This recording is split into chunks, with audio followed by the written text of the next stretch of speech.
നമസ്കാരം. ഇത് കിരൺ പിള്ളൈ, വസ്തുത തിങ്ക് ടാങ്കിന്റെ സ്ഥാപകനാണ്. ഇന്ന് നമ്മൾ സംസാരിക്കുന്നത് ഡിജിറ്റൽ എഡ്യൂക്കേഷനെ പറ്റി തന്നെയാണ്. നേരത്തെ ഞാനൊരു ലൈവ് പോയിരുന്നു, അതും ഡിജിറ്റൽ എഡ്യൂക്കേഷനെ പറ്റി തന്നെയാണ്. അപ്പോൾ ഇന്നത്തെ നമ്മുടെ പ്രോബ്ലം സ്റ്റേറ്റ്മെന്റ് നമുക്ക് എടുക്കാം. എന്താണ് നമ്മൾ പരിഹരിക്കാൻ ശ്രമിക്കുന്നത്?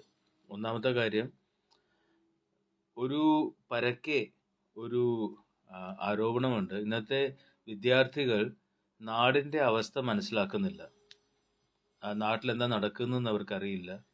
മാത്രവുമല്ല, അവർക്ക് അവരുടെ വിദ്യാഭ്യാസം എങ്ങനെ ഉപയോഗിക്കണം എന്നുള്ളതും അവർക്ക് വലിയ അറിവില്ല. കൂടുതലും പരീക്ഷയ്ക്ക് വേണ്ടി മാത്രം പഠിക്കുന്ന ഒരു അവസ്ഥയാണ്. അപ്പോൾ അത് മാറണം എന്നുള്ളത് അനേകം വർഷങ്ങളായിട്ടുള്ള ഒരു ആവശ്യമാണ്.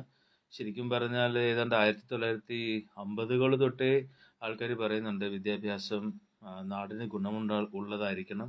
അങ്ങനെയാണ് NCERT, CBSE തുടങ്ങിയ ബോർഡുകളും അവരുടെ കോഴ്സുകൾ ഉണ്ടാക്കുന്നത്. അപ്പോൾ നാടിന്റെ ആവശ്യമെന്ന് പറയുന്നത് എന്തൊക്കെയാണ്? ഒന്ന്, ഗവേണൻസ് എന്തായാലും ഒരു ആവശ്യമാണ്. കാരണം നാടിന് വേണ്ട കാര്യങ്ങൾ എന്തൊക്കെയാണ്? ആരോഗ്യ സ്ഥിതി ആയിക്കോട്ടെ, അല്ലെങ്കിൽ കൃഷിയുടെ സ്ഥിതി ആയിക്കോട്ടെ, അല്ലെങ്കിൽ ബിസിനസ്സുകളുടെ സ്ഥിതി ആയിക്കോട്ടെ, സോഷ്യൽ ഇഷ്യൂസ് ആയിക്കോട്ടെ. ഇപ്പം അഡിക്ഷൻസ് ഒരു ഇഷ്യൂ ആണ്, അല്ലെങ്കിൽ റിലേഷൻഷിപ്സ് ഇഷ്യൂസ് ഉണ്ട്, മാരേജ് ഇഷ്യൂസ് ഉണ്ട്, അല്ലെങ്കിൽ കമ്മ്യൂണൽ ഡിസ്ഹാർമണി എന്നൊരു ഇഷ്യൂ ഉണ്ട്. അപ്പോൾ ഇതെല്ലാം നമ്മൾ പറയുന്നത് വിദ്യാഭ്യാസമുള്ള ഒരാൾക്ക് ഇതൊക്കെ സോൾവ് ചെയ്യാൻ സാധിക്കേണ്ടതാണ്. അപ്പോൾ എങ്ങനെയാണ് നമുക്ക് ഈ വിദ്യാഭ്യാസ സ്ഥിതികൾ സോൾവ് ചെയ്യാൻ പറ്റുന്നത്? അപ്പം അതിനു വേണ്ടിയിട്ടുള്ള ഡിജിറ്റൽ എഡ്യൂക്കേഷൻ അതിനുവേണ്ടി നമുക്ക് എങ്ങനെ ഉപയോഗിക്കാം എന്നുള്ളൊരു കാര്യമാണ് ഇവിടെ വരുന്നത്. വീണ്ടും എഡ്യൂക്കേഷൻ എന്ന് പറയുമ്പോൾ എല്ലാം ഫോർമൽ ആവണം എന്നില്ല. അതായത് നിങ്ങൾക്കൊരു സിലബസ് ഉണ്ട്. ഉദാഹരണത്തിന് ഇപ്പോൾ NCERT അല്ലെങ്കിൽ CBSE ഒരു സിലബസ് തന്നിരിക്കാം. അപ്പോൾ അത് ഫോർമൽ എഡ്യൂക്കേഷൻ. അല്ലാതെ ഇൻഫോർമൽ എഡ്യൂക്കേഷൻ ഉണ്ട്. ഇപ്പോൾ ഉദാഹരണത്തിന് നമുക്കിപ്പോൾ ഇൻഡസ്ട്രി സ്പെഷ്യലിസ്റ്റ് എന്ന് പറയാം. ഇപ്പം ഒരു കമ്മ്യൂണിറ്റി ഹെൽത്ത് സെന്റർ ആയിക്കോട്ടെ. ഇപ്പം കരുനാഗപ്പള്ളി പോലത്തെ ഒരു സ്ഥലം എടുക്കുകയാണെങ്കിൽ ഇവിടെ അനേകം കമ്മ്യൂണിറ്റി ഹെൽത്ത് സെന്ററുകളുണ്ട്, ക്ലിനിക്കുകളുണ്ട്. അപ്പോൾ അവിടെ ഡോക്ടേഴ്സ് ഉണ്ട്, നഴ്സുമാരുണ്ട്, ആശാ വർക്കേഴ്സ് ഉണ്ട്, വാർഡ് തലത്തിൽ ജോലി ചെയ്യുന്ന ഹെൽത്ത് വർക്കേഴ്സ് ഉണ്ട്. അപ്പം അത് ഒരു വിഭാഗമായി. കൃഷി എടുത്തു കഴിഞ്ഞാൽ വീണ്ടും കൃഷി വിജ്ഞാൻ കേന്ദ്രങ്ങളുണ്ട്, കൃഷി ശാസ്ത്രജ്ഞന്മാരുണ്ട്, കർഷകർ സ്വയമുണ്ട്. അപ്പം അത് വേറൊരു ഭാഗമായി. പിന്നീട് ഇപ്പോൾ നമ്മൾ PWD അല്ലെങ്കിൽ ഇപ്പം പബ്ലിക് ഇൻഫ്രാസ്ട്രക്ചർ എടുക്കുകയാണെങ്കിൽ ഇപ്പോൾ ഇവിടെ KSEB ഉണ്ട്, കേരളമാണെങ്കിൽ നമ്മുടെ ഇലക്ട്രിസിറ്റി എൻജിനീയേഴ്സ് ഉണ്ട്, ലൈൻമെൻ, ഫോർമെൻ, അങ്ങനെ KSEBയിൽ വർക്ക് ചെയ്യുന്ന ആൾക്കാരുണ്ട്. അതുപോലെ തന്നെ സിവിൽ ഡിപ്പാർട്ട്മെന്റ് ആണെങ്കിൽ റോഡിന്റെ പണിയിൽ വർക്ക് ചെയ്യുന്ന ആൾക്കാരുണ്ട്. അല്ലെങ്കിൽ തന്നെ ഇപ്പം BSNL അല്ലെങ്കിൽ നമ്മുടെ കേബിൾ നെറ്റ്വർക്ക് ആണെങ്കിൽ, അല്ലെങ്കിൽ ഡിജിറ്റൽ ഇൻഫ്രാസ്ട്രക്ചർ ആണെങ്കിലും അതിൻ്റെ ആൾക്കാരുണ്ട്. അപ്പം ഏതൊരു നാടെടുത്താലും അവിടെ ഇൻഡസ്ട്രിയിൽ വർക്ക് ചെയ്യുന്ന ആൾക്കാരുണ്ട്. കൃഷി ആയിക്കോട്ടെ, ഡിജിറ്റൽ ഇൻഫ്രാസ്ട്രക്ചർ ആയിക്കോട്ടെ, എഞ്ചിനീയറിംഗ് ആയിക്കോട്ടെ. അപ്പോൾ ഇവര് എന്താണ് ചെയ്യുന്നതെന്നുള്ളത് പലപ്പോഴും വിദ്യാർത്ഥികൾക്ക് വലിയ പിടുത്തമില്ല. എന്നാൽ ഈ KSEB ആയിക്കോട്ടെ, PWD ആയിക്കോട്ടെ, കൃഷി വിജ്ഞാൻ കേന്ദ്രം ആയിക്കോട്ടെ, ഹെൽത്ത് സെന്റേഴ്സ് ആയിക്കോട്ടെ, അവരുടെയൊക്കെ ആഗ്രഹം വിദ്യാർത്ഥികൾ പഠിക്കുന്ന സമയത്ത് തന്നെ അവർക്ക് ഒരു അവയർനെസ് ഉണ്ടാവണം. ഈ സ്ഥലങ്ങളിലൊക്കെ എന്തൊക്കെയാണ് കാര്യങ്ങൾ നടക്കുന്നത്, ഇതിനെ എങ്ങനെയൊക്കെയാണ് ചെയ്യേണ്ടതെന്നുള്ളത്. അപ്പൊ അതിന് പറ്റിയൊരു അവസരമാണ് ഡിജിറ്റൽ എഡ്യൂക്കേഷൻ. ഇപ്പം ഉദാഹരണത്തിന് ഇപ്പൊ KSEBയിലെ ഒരു KSEBയിലെ ഒരു സബ്സ്റ്റേഷൻ ഉണ്ടെന്നിരിക്കട്ടെ. ഒരു താലൂക്കോ ഒരു വാർഡിലോ മറ്റോ ഒരു സബ്സ്റ്റേഷൻ ഉണ്ട്. അപ്പൊ അവിടുത്തെ എഞ്ചിനീയർക്ക് സത്യം പറഞ്ഞാല് സമയവും ഒരുപാടുണ്ട്. അപ്പോൾ ഒരുപാടില്ല, സമയം ഉണ്ട്, കുറച്ച് സമയം ഉണ്ടായേക്കാം.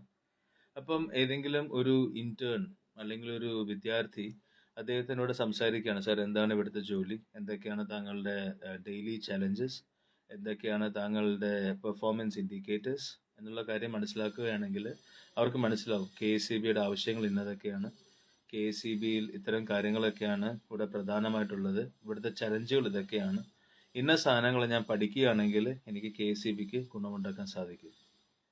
അതുപോലെ തന്നെ ഇപ്പോൾ പബ്ലിക് ഹെൽത്ത് ക്ലിനിക്സ് ആയിക്കോട്ടെ, അതായത് താലൂക്ക് ആശുപത്രികളായിക്കോട്ടെ, പഞ്ചായത്ത് വാർഡിലുള്ള ക്ലിനിക്കുകളായിക്കോട്ടെ, അവിടെ ഡോക്ടേഴ്സ് ഉണ്ടാവാം, നഴ്സസ് ഉണ്ടാവാം. അവരുടെ ചലഞ്ചസ് എന്തൊക്കെയാണ്, അവർ എന്തൊക്കെയാണ് ദൈനംദിന രീതിയിൽ അവർ അഭിമുഖീകരിക്കുന്ന എന്തൊക്കെ കാര്യങ്ങളാണ്, അല്ലെങ്കിൽ PWD ആയിക്കോട്ടെ, അല്ലെങ്കിൽ BSNL ആയിക്കോട്ടെ. അപ്പം ഇത്തരം കർഷകരായിക്കോട്ടെ. അപ്പം കർഷകനാണെങ്കിൽ ശരി, ഇവിടെ മഴയുണ്ടോ ഇല്ലയോ, വിത്തുകൾ നല്ലത് വരുന്നുണ്ടോ ഇല്ലയോ, ആ, അവർക്ക് ആവശ്യത്തിനുള്ള വളം സമയത്ത് കിട്ടുന്നുണ്ടോ ഇല്ലയോ. ഇപ്പൊ വളം ഉണ്ടാക്കുകയാണെങ്കിൽ തന്നെ ജൈവവളമാണോ അതോ അതോ ഇൻഓർഗാനിക് ഫെർട്ടിലൈസേഴ്സ് ആണോ. അപ്പം ഇത്തരം കാര്യങ്ങൾ ശരിക്കും ഡിജിറ്റൽ എഡ്യൂക്കേഷൻ, അതായത് ഇപ്പൊ യൂട്യൂബിലോ ലൈവിലോ ചെറിയ ഇന്റർവ്യൂസ് ഒക്കെ ആണെങ്കിൽ, അതിപ്പോ നമ്മുടെ കമ്മ്യൂണിറ്റി തലത്തിൽ ചെയ്യുകയാണെങ്കിൽ ഇതിന്റെ ഒരു ഡേറ്റ ബാങ്ക് നമുക്ക് നമ്മുടെ സോഷ്യൽ മീഡിയയിൽ തന്നെ ഇരിക്കും. ഇപ്പം കരുനാഗപ്പള്ളി പോലത്തെ ഒരു താലൂക്ക് എടുക്കുകയാണെങ്കിൽ ഇവിടെ ഈ പ്രധാനപ്പെട്ട ആൾക്കാർ എല്ലാവരും ഉണ്ട്.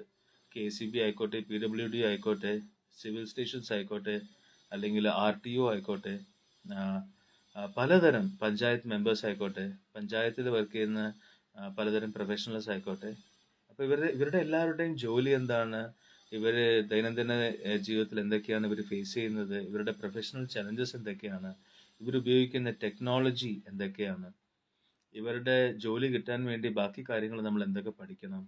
ഇത്തരം കാര്യങ്ങൾ മനസ്സിലാവുകയാണെങ്കിൽ വിദ്യാർത്ഥികൾക്കും അറിയാം, ഓ ഇന്ന കാര്യങ്ങൾ പഠിച്ചു കഴിഞ്ഞാൽ എനിക്ക് അതിന് ഗുണമുണ്ടാവും, ഇന്ന കാര്യങ്ങളിൽ ശ്രദ്ധിച്ചു കഴിഞ്ഞാൽ എനിക്ക് ഇത്രയും കാര്യങ്ങളിൽ എനിക്ക് സഹായിക്കാൻ പറ്റും, അല്ലെങ്കിൽ ഇത്തരം കാര്യങ്ങൾ ചെയ്തു കഴിഞ്ഞാൽ എനിക്ക് ഇവിടെ തന്നെ ജോലി ചെയ്യാൻ പറ്റും. അപ്പം എനിക്ക് ഗവൺമെന്റിൽ ജോലി ചെയ്യണോ പ്രൈവറ്റിൽ ജോലി ചെയ്യണോ, അതല്ല എനിക്കിനിയിപ്പം ഒരു ഓൺട്രപ്രണർ ആവണോ എങ്കിൽ തന്നെയും ഇപ്പം ഒരു KCBക്കും PWDക്കും സഹായിക്കാൻ പറ്റുന്ന രീതിയിൽ എനിക്ക് എങ്ങനെ ഓൺട്രപ്രണർ ആവാൻ സാധിക്കും, അതിനുവേണ്ടി എനിക്ക് എന്തൊക്കെ പഠിക്കണം, ഏതൊക്കെ കോഴ്സുകൾ എനിക്ക് മനസ്സിലാക്കണം, കോഴ്സുകളിലും ഉപരി എന്തൊക്കെ സ്കിൽ സെറ്റ് എനിക്ക് ഉണ്ടാവണം, എന്തൊക്കെ കാര്യങ്ങൾ എനിക്ക് അറിവുണ്ടായിരിക്കണം, എന്തൊക്കെ കാര്യങ്ങളെ പറ്റി എനിക്ക് ബോധമുണ്ടായിരിക്കണം. ഇത്തരം കാര്യങ്ങൾ പഠിച്ചു കഴിഞ്ഞാൽ ശരിക്കും വിദ്യാർത്ഥിക്കും ഒരു ആപ്ലിക്കേഷൻ ലെവൽ എന്ന് പറയുന്ന ഒരു രീതിയിൽ ഒരു വിദ്യാഭ്യാസം കിട്ടും. നമ്മുടെ സർക്കാരിനാണെങ്കിലും നാടിനാണെങ്കിലും അറിവുള്ള വിദ്യാർത്ഥികളെ കിട്ടും, അവർക്ക് ജോലി എടുക്കാൻ വേണ്ടിയിട്ട്. ഇതെല്ലാം ഇപ്പം നമ്മൾ CBSE പഠിപ്പിക്കണമെന്നോ NCERT പഠിപ്പിക്കണമെന്നോ പറഞ്ഞാൽ നടക്കുന്ന കാര്യമല്ല. ഒന്നാമത്തെ കാര്യം, സ്കൂളുകളിലെ കരിക്കുലം വളരെ ഫിക്സ്ഡ് ആണ്. പിന്നെ അവർക്ക് അങ്ങനെ അധികം സമയം ഉണ്ടാവില്ല, കാരണം അവരുടെ ടൈം ടേബിൾ വളരെ വളരെ പാക്ഡ് ആണ്. അതുകൊണ്ട് അവർക്ക് അങ്ങനെ ഫ്രീ സമയമൊന്നുമില്ല. പക്ഷേ ഇത്തരം എഡ്യൂക്കേഷണൽ റിസോഴ്സസ് നമ്മുടെ നാട്ടിലെ പ്രൊഫഷണൽസിനെ വെച്ചിട്ട് ഇപ്പം ഏതെങ്കിലും വോളണ്ടിയേഴ്സ് ആയിക്കോട്ടെ, അവർ ഇത്തരം റിസോഴ്സസ് ഉണ്ടാക്കുകയാണ് വിദ്യാർത്ഥികൾക്ക് വേണ്ടി എന്ന രീതിയിലാണെങ്കിൽ വിദ്യാർത്ഥികൾക്കും അറിയാം ഈ സമയം കഴിഞ്ഞാൽ എനിക്ക് ഇവിടെയൊക്കെ ജോലി ചെയ്യേണ്ടതാണ്, ഇത്തരം കാര്യങ്ങളാണ് എന്നുള്ളത്.